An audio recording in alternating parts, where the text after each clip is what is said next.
আসসালামু আলাইকুম রহমতুল্লাহ। সবাই কেমন আছেন? আশা করি সকলেই ভালো আছেন। তো আজকে জুমার দিন, জুমার নামাজ পড়ে আমাদের মসজিদের পার্শ্ববর্তী কবরস্থান ডগাই কবরস্থানে আসলাম কবর জিয়ারত করার জন্য। তো এখানে অনেকেই কবর জিয়ারত করতেছেন, অনেকের আত্মীয় স্বজন এখানে শুয়ে আছেন। তারা দূর দূরান্ত থেকে ছুটে এসেছেন কবর জিয়ারত করার জন্য।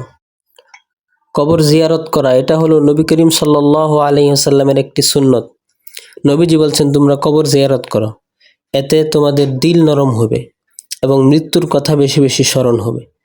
এবং কবর জিয়ারত করতে গিয়ে আমরা যে দোয়াগুলো পড়ি, এর সওয়াব তো কবরবাসীকে আল্লাহ তাআলা দিবেনই, এবং এবং আমি নিজেও এর সওয়াব পেয়ে যাব।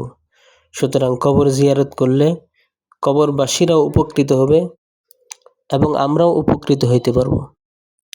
এবং আমি দোয়া করি, আমার মতো যাদের পিতামাতা কবরে চলে গেছেন, আল্লাহ তাআলা যেন সকল পিতামাতার কবরের আযাবগুলোকে মাফ করে দেন। আমিন। আসসালামু আলাইকুম রহমতুল্লাহ।